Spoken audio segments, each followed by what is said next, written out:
Hello students. आज हम ईदगाह कहानी समझने वाले हैं। इसके लेखक हैं मुंशी प्रेमचंद जी।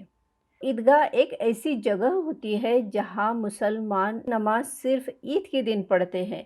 अगर आपको मेरा वीडियो पसंद आता है तो मेरे चैनल को सब्सक्राइब कीजिए और लाइक और कमेंट भी कीजिए। कहानी का नाम ईदगाह है।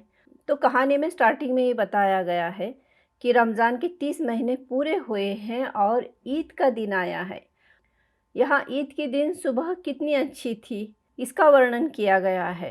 पेड़ों पे हरियाली थी, खेतों में भी रौनक थी और आसमान भी लाल था। और आज सूर्य को मतलब सूरज इतना प्यारा और शीतल शीतल मतलब ठंडा दिख रहा था। एक्चुअली सूरज कैसे होता है, गर्म होता है, पर यहाँ सूर्य के लिए शीतल मतलब ठंडा यह वर्ड यूज़ किया गया है। मतलब आज सूरज भी बहुत प्यारा और ठंडा लग रहा है और ऐसे लग रहा था कि पूरे संसार को, पूरे दुनिया को सूर्य भी ईद की बधाई दे रहा है, ईद विश कर रहा है। ईद का दिन था। लोग क्या कर रहे थे? तो ईदगाह जाने की तैयारी कर रहे थे। कैसी तैयारियां कर रहे थे? तो किसी के कुर्ते में बटन नहीं था तो वो पड़ोस में जा रहे थे कि पड़ोस से सुई धागा ले और कुर्ते में बटन लगाए। किसी के जूते कड़े हो गए थे तो जूते में तेल डालने के लिए तेली के घर पे, जो तेल बेचता है उसे तेली कहते हैं, तो तेली के घर पे जाकर जूते में तेल डाल रहे थे और जल्दी जल्दी बैलों को खाना भी दे रहे थे, खाना और पानी। क्यों जल्दी जल्दी बैलों को खाना दे रहे थे? क्योंकि उन्हें पता था कि ईदगाह से लौटते लौटते दोपहर हो जाएगी, आफ्टरनून हो जाएगी और ईदगाह तो 3 कोस दूर था। कोस एक डिस्टेंस काउंट करने का यूनिट है, जैसे किलोमीटर वैसे ही कोस होता है। और ईदगाह पर जाकर नमाज तो पढ़नी ही थी, पर उसके बाद बहुत से लोगों से, सैकड़ों लोगों से मिलना भी था। तो ईदगाह से लौटना दोपहर के पहले, आफ्टरनून के पहले तो पॉसिबल नहीं था। इसीलिए लोग अपने जानवरों को खाना पानी देकर जा रहे थे। ईद का दिन तो बच्चों के लिए सबसे ज़्यादा खुशी का दिन था। बच्चे सबसे ज़्यादा प्रसन्न थे, खुश थे। रमज़ान ईद से पहले 1 महीना रोज़ा रखते हैं। किसी बच्चे ने 1 रोज़ा रखा था और वो भी सिर्फ दोपहर तक, मतलब दोपहर के बाद उन्होंने या रोज़ा तोड़ दिया और कुछ खाया था। और किसी ने तो 1 भी नहीं रखा था। पर ईदगाह जाने की उन्हें बहुत खुशी थी और बच्चों को ऐसे लग रहा था जैसे ये रोज़े जो है, फास्टिंग है, ये तो बड़ों के लिए है, बूढ़ों के लिए है और हमारे लिए तो सिर्फ ईद है। बच्चे आज इतने खुश थे कि उन्हें अपनी जो घर की चिंताएं हैं उससे कोई सरोकार नहीं था, कोई लेना देना नहीं था। वो अपने घर की परेशानियों के बारे में नहीं सोच रहे थे। कैसी परेशानियाँ? तो सेवैयाँ बनाने के लिए दूध और शक्कर घर में है या नहीं, ये बच्चे नहीं सोच रहे थे। उन्हें तो बस सेवैयाँ खानी थी। बच्चे ये भी नहीं सोच रहे थे कि उनके अब्बा चौधरी कायम अली के घर क्यों दौड़ रहे हैं, बदहवास होकर। बदहवास होना मतलब घबराना, घबरा कर क्यों दौड़ रहे हैं। अब उन्हें क्या पता था कि ईद मनाने के लिए उनके अब्बा के पास पैसे नहीं थे और वो चौधरी के घर पैसों के लिए जा रहे थे। तो चौधरी ने पैसे देने से इनकार कर दिया था। पर इन बच्चों की जेबों में तो पैसा भरा हुआ था और बच्चे बार बार अपने जेब से पैसे निकाल कर गिन रहे थे और फिर खुश हो रहे थे। उनमें एक बच्चा है महमूद। महमूद के पास 12 पैसे थे।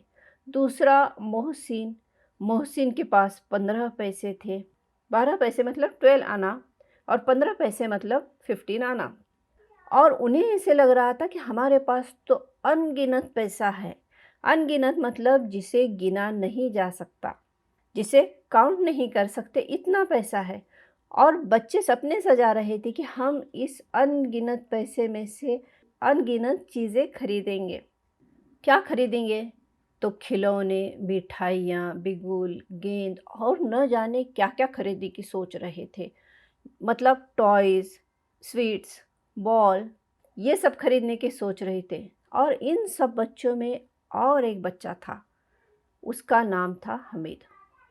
हमीद बहुत ज़्यादा खुश था। बहुत हमीद कैसा था तो 4-5 साल का बिल्कुल गरीब बच्चा, दुबला पतला।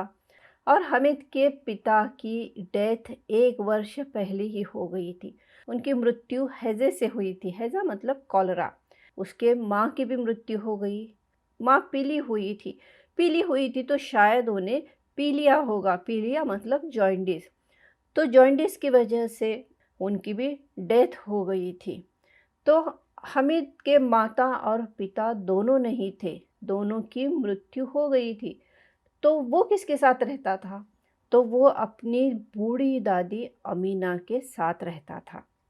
और वो आज उतना ही खुश था जितने दूसरे बच्चे खुश थे। हामिद को पता नहीं था कि उसके अब्बा और अम्मी की मौत हुई है, उनकी डेथ हुई है। वो सोचता था कि अब्बा तो रुपए कमाने गए हैं, मतलब पैसा कमाने गए हैं, और जब भी आएंगे वो बहुत सी थैलियाँ लेकर आएंगे, मतलब बहुत सी चीज़ें, बहुत से खिलौने, बहुत पैसा लेकर आएंगे। और जब उसकी अम्मी मतलब उसकी माँ जब आएगी तो वो भी अल्लाह के घर से, भगवान के घर से अच्छी चीज़ें हामिद के लिए लाएंगी। और इसीलिए हामिद बहुत खुश था। किसी भी व्यक्ति के जीवन में आशा मतलब होप एक बहुत बड़ी चीज़ होती है। और अगर फिर किसी बच्चे के मन में आशा हो तो वो तो क्या करते हैं कि अपनी कल्पना को राई का पर्वत बना लेते हैं, मतलब अपने इमेजिनेशन को बहुत बड़ा कर देते हैं। हामिद तो गरीब था। उसके पाँव में जूते नहीं थे। टोपी भी उसकी पुरानी थी, गंदी थी, उसका गोटा काला पड़ा हुआ था। तो हामिद सोचता था कि जब उसके अम्मी और अब्बा बहुत सारी चीज़ें लाएंगे तब वो अपने मन की इच्छाएं पूरी करेगा। और तब देखेगा कि मोहसिन, नूरे और सम्मी कहाँ से इतने पैसे लाते हैं। आज ईद का दिन था, पर उसकी जो दादी थी अमीना, वो एक रूम में बैठकर रो रही थी। ईद के दिन भी उसके घर में मतलब खाने के लिए कुछ भी नहीं था। इसका मतलब है कि वो बहुत ज़्यादा गरीब थी। वो सोचती है कि अगर आज उसका बेटा अबीद, अबीद मतलब हामिद के पिता, अगर अबीद होता तो ईद कितने अच्छे से मनाती। और ये सोच सोच कर वो बेचारी दुखी हो रही थी, दुख में डूबी जा रही थी, बिल्कुल सैड फील कर रही थी।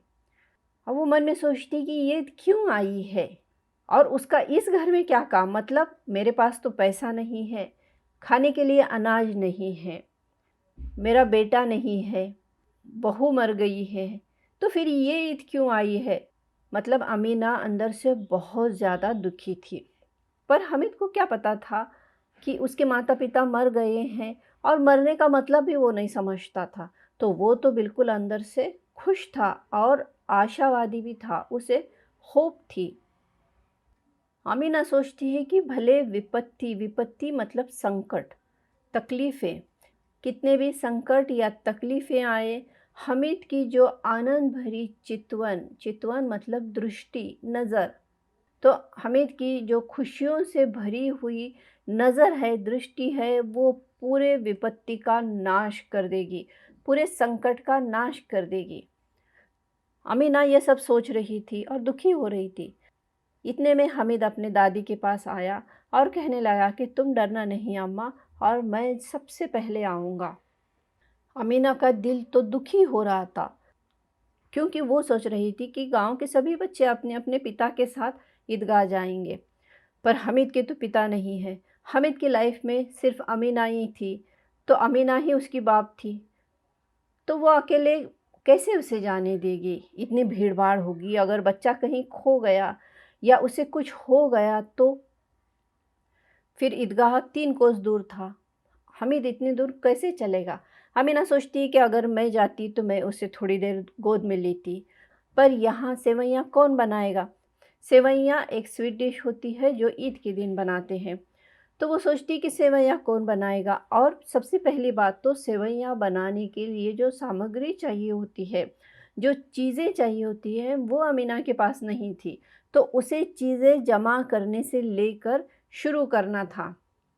उस दिन अमीना ने फ़हीमन के कपड़े सिए थे और उसे 8 आने मिले थे। 8 आने मतलब 50 पैसे, 50 पैसे, और उस 8 आने को वो बचा रही थी। फिर अमीना सोचती है कि मैं ये 8 आना तो बचा रही हूँ। वो सोचती है कि पैसे के लिए अगर दूध बेचने वाली ग्वालिन मुझे परेशान करने लगे तो शायद दूध के पैसे देना बाकी होंगे। फिर वो सोचती है कि हामिद के लिए तो कुछ बनाना चाहिए, तो मैं 2 पैसे का दूध ले लूँगी। अमीना 3 पैसे हामिद को देती है और 5 पैसे अपने पास रखती है। अमीना सोचती है कि अल्लाह खुदा जैसे तैसे मेरा बेड़ा पार लगाए। बेड़ा पार लगाए मतलब मेरी समस्या हल करे, मेरी समस्याओं का समाधान निकाले। और वो सोचती है कि अगर धोबन, नाइन, धोबन मतलब कपड़े धोने वाली, नाइन मतलब हेयर कट करने वाली, मेहतरानी, सड़कों पर झाड़ू देने वाली या सफाई करने वाली स्त्री, चूड़ीहारिन जो चूड़ियाँ बनाते हैं या बेचते हैं, ये सभी आएंगे तो उनको तो सेवैयाँ देना पड़ेगी। और वो मन ही मन सोचती है कि बस हामिद को खुदा सलामत रखे, अच्छा रखे। अब हामिद अपने दोस्तों के साथ मेले में जाने निकला। मेला कहाँ लगने वाला था? तो ईदगाह के पास लगने वाला था।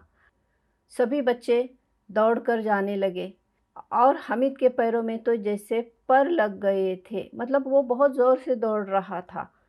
सभी बच्चे आगे बढ़ने लगे तो शहर का दामन आया। दामन का एक्चुअल मीनिंग होता है पल्लू। सड़क के दोनों साइड में अमीरों के बगीचे थे, चार दीवारी, आम के पेड़, लीचियाँ लगी हुई थी। तो बच्चे कंकर उठाते और आम तोड़ने के लिए मारते। यहाँ बताया है कि बच्चे रास्ते से जाते वक्त कैसे एंजॉय कर रहे थे। बच्चों ने माली को उल्लू बनाया। उल्लू बनाना मतलब बुद्धू बनाना, बेवकूफ़ बनाना, और दौड़ने लगे।